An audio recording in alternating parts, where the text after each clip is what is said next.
সালামুন আলাইকুম ফ্রেন্ডস। দেখুন, WHO এর তথ্য অনুযায়ী প্রতি বছর প্রায় ৩ লক্ষ বাচ্চা নিউরাল টিউব ডিফেক্ট নিয়ে জন্মগ্রহণ করে, and then millions more suffers from delayed speech, learning disability, and then stunted growth and many more other complications like low birth weight. অর্থাৎ নির্দিষ্ট কিছু পুষ্টির ঘাটতি থেকে নবজাতকদের নানাবিধ সমস্যা হচ্ছে। অনেক বাচ্চাই জন্ম নেওয়ার পর তার বেঁচে থাকাই কঠিন হয়ে যায়, কারণ অতিরিক্ত কম ওজন নিয়ে জন্মগ্রহণ করা।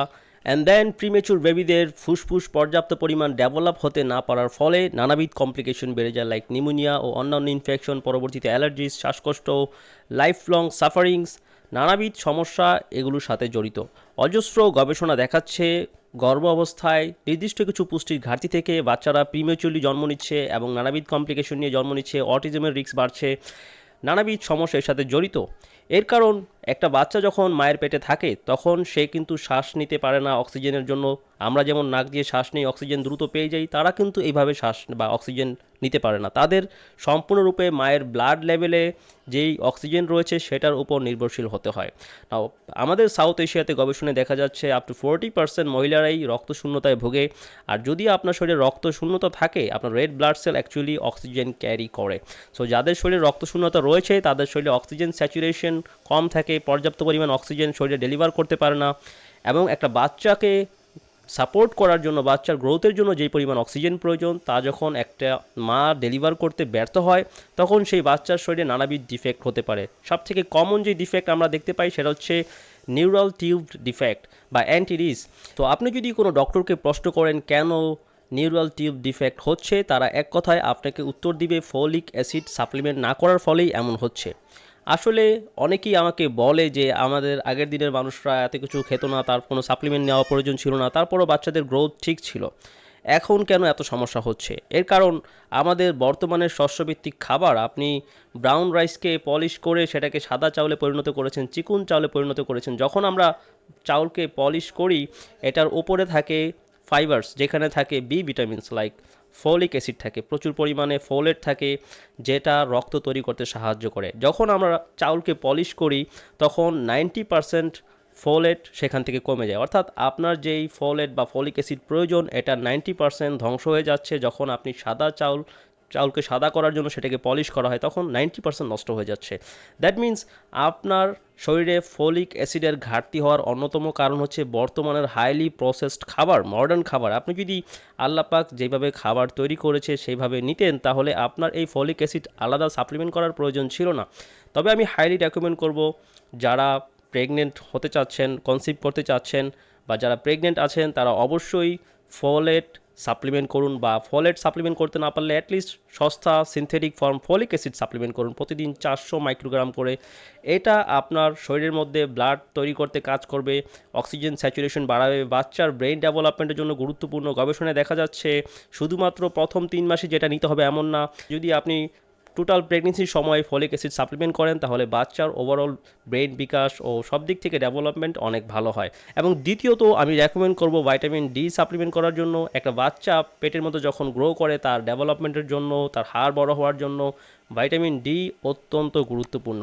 না, বেশিরভাগ মানুষ ভিটামিন ডি এর মারাত্মক ঘাটতিতে রয়েছে। আমাদের বাংলাদেশে করা বেশ কিছু গবেষণায় দেখা যাচ্ছে মেয়েরা সব থেকে বেশি ভিটামিন ডি এর ঘাটতিতে থাকে, কারণ তারা সারাদিন ঘরে থাকে বা বাইরে বের হলে বোরকা পরে। ফলাফলস্বরূপ তাদের শরীরে স্কিনে রোদের আলো লাগেই না। সো আপনাকে অবশ্যই সাপ্লিমেন্ট করতে হবে। আমি রেকমেন্ড করব প্রতিদিন 5000 international units of vitamin D with K2 supplement করার জন্য। ভিটামিন ডি যদি আপনি সাপ্লিমেন্ট না করেন তাহলে আপনার বাচ্চার প্রপার ইমিউন সিস্টেম ডেভেলপমেন্ট থেকে শুরু করে নানাবিধ দিক থেকে তার ক্ষতি হবে, লাইক লো বার্থ ওয়েট। গবেষণায় দেখা যাচ্ছে ভিটামিন ডি এর অভাব থেকেও বাচ্চাদের ওজন কম হয়, জন্ম অবস্থায় ওজন কম থাকে এবং প্রিমেচুরলি জন্ম নেওয়ার ঝুঁকি অনেক বেড়ে যায়। অ্যান্ড দেন আরও অজস্র কমপ্লিকেশন, লাইক গর্ভ অবস্থায় মায়েদের অনেক সময় দেখবেন যে ঘন ঘন প্রস্রাবের ইনফেকশন হচ্ছে, ইউটিআই হচ্ছে, ইউরিনারি ট্র্যাক ইনফেকশন। এটা কেন হচ্ছে? কারণ যদি আপনি ভিটামিন ডি এর ঘাটতিতে থাকেন আপনার ইমিউন সিস্টেম প্রপারলি কাজ করতে পারবে না।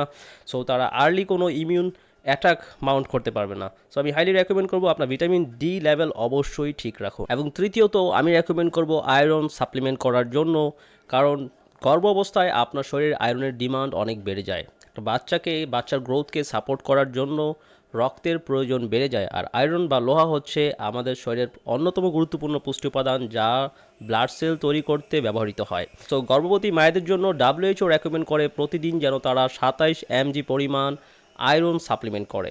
নাও বাজারে যেই আয়রন পাওয়া যায় এগুলো পুরলি অ্যাবজর্ব হয়, বা যাদের গ্যাসের সমস্যা রয়েছে, হজমের সমস্যা রয়েছে, তারা এরূপ আয়রন খাওয়ার ফলে কনস্টিপেটেড হয়ে যায় এবং তারা এটা কন্টিনিউ করতে পারে না। যারা আয়রনের ওষুধ একেবারেই হজম করতে পারেন না, খেলেই গ্যাস ও কনস্টিপেটেড হয়ে যান, কোষ্ঠকাঠিন্যের সমস্যা হয়ে যায়, তাদের জন্য আমি রেকমেন্ড করবো একটি ভালো মানের আয়রনের সাপ্লিমেন্ট গ্রহণ করার জন্য, লাইক আয়রন বিসগ্লাইসিনেট। এটা আপনার খুবই হজম করা সহজ এবং এটা খেলে কোষ্ঠকাঠিন্য হবে না, এবং এটা খুব দ্রুত আয়রনের ঘাটতি পূরণ করে। অজস্র গবেষণা দেখাচ্ছে আয়রনের ঘাটতির ফলে রক্তশূন্যতা হয়, যা থেকে বাচ্চাদের ব্রেন ডেভেলপমেন্ট ঠিকমতো হয় না, জন্মের সময় ওজন কম হয় এবং নানাবিধ কমপ্লিকেশন ও মৃত্যু ঝুঁকি বেড়ে যায়।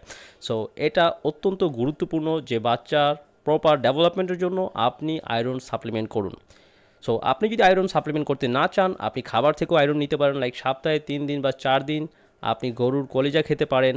অল্প অল্প করে নিয়মিত খাওয়ার চেষ্টা রাখুন, এটা আপনার আয়রন লেভেলকে ঠিক রাখবে। তবে যদি আপনি ভিটামিন ডি এর ঘাটতিতে থাকেন, তাহলে আপনি আয়রন সাপ্লিমেন্ট করেও ভালো ফলাফল পাবেন না, কারণ গবেষণায় দেখা যাচ্ছে লো ভিটামিন ডি, যদি আপনার ভিটামিন ডি লেভেল কম থাকে তাহলে আয়রন সাপ্লিমেন্টেশন থেকে পর্যাপ্ত বেনিফিটস পাওয়া যায় না। সো এই সবগুলো নিউট্রিয়েন্টস ঠিক রাখা অত্যন্ত গুরুত্বপূর্ণ। এবং 4 নম্বরে আমি রেকমেন্ড করব আয়োডিন লেভেল ঠিক রাখার জন্য, because it was one of the worst cases of nutritional deficiency ever recorded in modern history. Like চায়নাতে প্রায় 10 মিলিয়ন বাচ্চা মানসিক বিকারগ্রস্ত হয়ে জন্মগ্রহণ করেছিল শুধুমাত্র এই গুরুত্বপূর্ণ একটি মিনারেলের ঘাটতি থেকে, সেটা হচ্ছে আয়োডিন। আয়োডিন আপনার থাইরয়েড লেভেলকে ঠিক রাখে, আপনার থাইরয়েড হরমোনকে ঠিক রাখে, ফলে বাচ্চার ব্রেনের বিকাশের জন্য এবং নার্ভের বিকাশের জন্য এটা গুরুত্বপূর্ণ ভূমিকা পালন করে। সো যদি আপনি আয়োডিনের ঘাটতিতে থাকেন তাহলে এটার কমপ্লিকেশন, এটা থেকে অনেক সিভিয়ার কমপ্লিকেশন হতে পারে।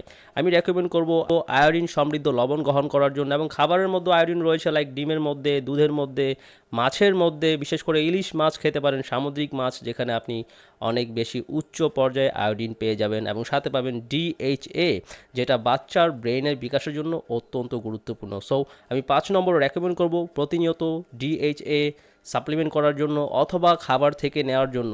লাইক ডিমের মধ্যে DHA রয়েছে, মাছের মধ্যে DHA রয়েছে, আপনি বাদাম খেতে পারেন, যেগুলো আপনার বাচ্চার ব্রেনের বিকাশের জন্য গুরুত্বপূর্ণ ভূমিকা পালন করবে। অথবা আমি রেকমেন্ড করব সাপ্লিমেন্ট করার জন্য, যদি টাকার সমস্যা না হয়, প্রতিদিন আপনি হাই কোয়ালিটি DHA এর সাপ্লিমেন্ট নিতে পারেন। আপনি যদি চান আপনার বেবি হবে সব থেকে বেশি বুদ্ধিমান এবং ক্লাসে সবাইকে আউট পারফর্ম করবে, তাহলে অবশ্যই DHA সাপ্লিমেন্ট করুন, কারণ আমেরিকান প্রেগন্যান্সি অ্যাসোসিয়েশন তারা রেকমেন্ড করে প্রতিদিন 200 mg থেকে 1000 mg পরিমাণ DHA সাপ্লিমেন্ট করার জন্য, যেটা বাচ্চার চোখ ও ব্রেইনের ডেভেলপমেন্টের জন্য অত্যন্ত গুরুত্বপূর্ণ। মায়েদের পোস্টপার্টাম ডিপ্রেশন কমাতে এটা অনেক ইফেক্টিভ। এর জন্য প্রেগন্যান্সিতে DHA সাপ্লিমেন্ট করা অনেক বেশি গুরুত্বপূর্ণ। সো এটা প্রিমেচুর বেবি হওয়ার ঝুঁকি কমিয়ে দেয়, বাচ্চাদের ওজন ঠিক রাখে। এবং সর্বশেষে 6 নম্বরে আমি রেকমেন্ড করব ভিটামিন B12 সাপ্লিমেন্ট করার জন্য। আপনি যতই ফলিক অ্যাসিড সাপ্লিমেন্ট করেন না কেন, কোনো কাজ হবে না যদি B12 না থাকে, কারণ এই দুইটা একসাথে মিলে আরও অন্যান্য পুষ্টির সাথে একসাথে হয়ে কাজ করে রক্ত তৈরি করার জন্য। সো যদি ভিটামিন B12 এর ঘাটতি থাকে তাহলে নিউরাল টিউব ডিফেক্ট সহ আরও নানাবিধ কমপ্লিকেশন হবে। সো আমি হাইলি রেকমেন্ড করব, কারণ গবেষণায় দেখা যাচ্ছে যতই আপনি ফলিক অ্যাসিড সাপ্লিমেন্ট করেন না কেন, কাজ হবে না যদি B12 লেভেল ঠিক না থাকে। সো অবশ্যই আপনার হজম শক্তি ঠিক রাখুন, কারণ যখন আপনার গ্যাসের সমস্যা হবে, আপনার হজম শক্তি দুর্বল হবে, তখন আপনি খাবার থেকে বি ভিটামিন শোষণ করতে পারবেন না। So that's it. বাচ্চা যেন প্রিমেচুরলি জন্ম না নেয়, বা কোনো মেন্টাল ডিফেক্ট না থাকে, বা অন্যান্য কোনো শারীরিক সমস্যা বা প্রতিবন্ধকতা নিয়ে জন্ম না নেয়, এর জন্য এই 6টি গুরুত্বপূর্ণ পুষ্টি উপাদান ঠিক রাখা অত্যন্ত গুরুত্বপূর্ণ। ভিডিওটি দেখার জন্য অসংখ্য ধন্যবাদ। যদি এ সম্পর্কে আরও কিছু জানতে চান তাহলে কমেন্ট করুন, আমি ইনশাআল্লাহ উত্তর দেওয়ার চেষ্টা করব। আল্লাহ হাফেজ।